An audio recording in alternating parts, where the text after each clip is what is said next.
जैसा कि सर्दियों का मौसम चल रहा है, जनवरी का महीना आते ही सुंदरवन जंगल में हल्की हल्की बर्फ गिरने लगती है। बर्फबारी होने की वजह से सभी पंछी परेशान नदी किनारे बैठे हुए होते हैं। अरे ओ चिड़िया, इतनी ठंड में तुमने हम सभी को यहाँ क्यों बुलाया है? मैंने आप सभी को यहाँ इसलिए बुलाया है कि हम सब मिलजुल कर इस बढ़ती हुई ठंड में अपने आप को बचाने का कोई हल ढूंढें।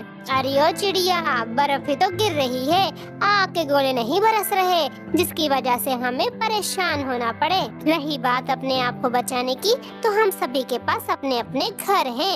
हम अपने अपने घरों में रहेंगे और इस तरह उस ठंड से भी बच सकेंगे। चिड़िया, तुम तो खामखाई परेशान होती हो और बिलावजह ही हम सभी को भी परेशान कर देती हो। गौरी बहन, हम सभी के घर इतने मजबूत नहीं हैं कि वो बर्फ के मोटे मोटे ढेलों का सामना कर सकें। इसलिए हमें चिड़िया बहन की बात को गौर से सुनना चाहिए। वो यकीनन कुछ ना कुछ अच्छा ही सोच रही होंगी।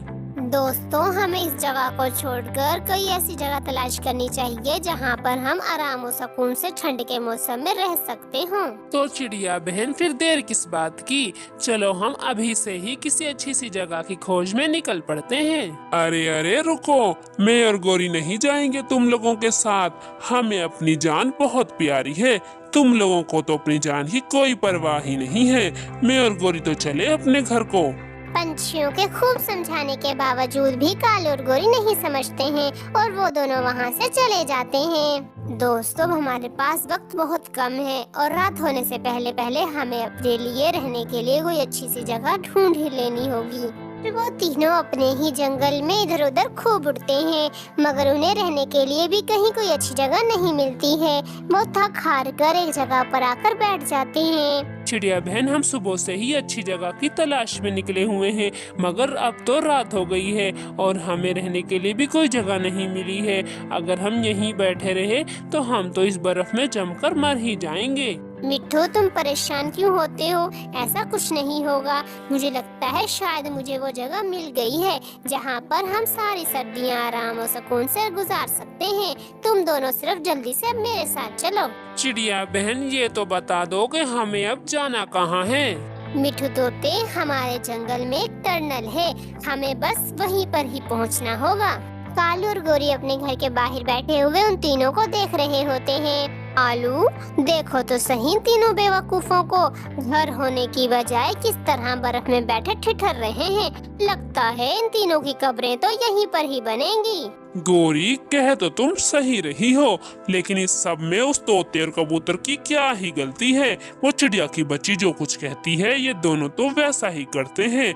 लगता है इन दोनों का खुद का दिमाग तो घास चरने गया हुआ है। फिर कबूतर, तोता और चिड़िया वहाँ से उड़ते हैं और उड़कर एक जगह पर आकर बैठ जाते हैं। वहाँ पर उन्हें एक बड़ा सा ढक्कन दिखाई देता है। वो तीनों खूब जोर लगाकर उस ढक्कन को हटा देते हैं। फिर वो तीनों उस ढक्कन से नीचे उतर आते हैं और वो उड़ते उड़ते उस जगह पर आ पहुँचते हैं जिस जगह का चिड़िया ने कहा होता है। वो आखिरकार उस अंडरग्राउंड सुरंग में आ जाते हैं। कालू, अभी तो वो तीनों यहीं पर ही थे, अब वो तीनों कहाँ चले गए? मुझे तो दिखाई नहीं दे रहे हैं। क्या आपको भी नहीं दिखाई दे रहे? गौरी, मुझे भी नहीं दिखाई दे रहे हैं। मुझे लगता है हमें उनका पीछा करना चाहिए। क्या मालूम उन तीनों को वाकई ही में कोई अच्छी जगह रहने को मिल गई हो।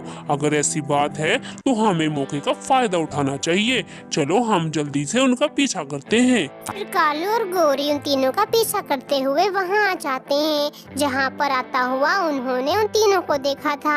कालू, जमीन खा गई या आसमान, वो तीनों तो यहाँ कहीं पर भी दिखाई नहीं दे रहे हैं। आखिर कहाँ चले गए ये तीनों बदमाश कहीं के? गोरी और कालू उन तीनों को ही ढूंढ रहे होते हैं कि तभी पहाड़ से एक बड़ा सा पत्थर कालू कौवे के ऊपर आकर गिर जाता है और कालू कौवा उस पत्थर के नीचे दब जाता है। गोरी कौवी आगे बढ़ती है और अपने दोनों हाथों से उस पत्थर को हटाने की कोशिश करती है। चिड़िया, कबूतर, मिट्ठू तोता सुरंग में बैठे हुए आग सेक रहे होते हैं कि तभी उनके कानों में कालू कौवे के चिल्लाने की आवाज आती है। चिड़िया बहन, ये तो कालू के चीखने की आवाज है। कहीं कालू किसी मुसीबत में तो नहीं फंस गया है? मिट्ठू तोते, मुझे तो ऐसा ही लगता है कि कालू किसी मुसीबत में फंस गया है। चलो हमें जाकर उन्हें देखना चाहिए। फिर इस तरह टूनी चिड़िया और मिठू तोता कालू और गोरी की मदद के लिए निकल पड़ते हैं और वो उन दोनों को उस बर्फ में से निकाल लेते हैं और बर्फ में से निकालकर उन दोनों को सुरंग में ले आते हैं। मिठू तोते और टूनी चिड़िया, तुम दोनों का बहुत बहुत शुक्रिया। अगर आज तुम दोनों हम दोनों की मदद के लिए ना आते तो शायद आज हम जिंदा ना होते। कालू भाई, आज जो कुछ हुआ इस सभी से आपको एक सीख तो सीख ही लेनी चाहिए। चाहे हम सभी के आपस के ताल्लुकात कितने ही खराब क्यों ना हो, लेकिन मुश्किल वक्त में हमेशा हमें एक दूसरे की मदद के लिए हाजिर रहना चाहिए।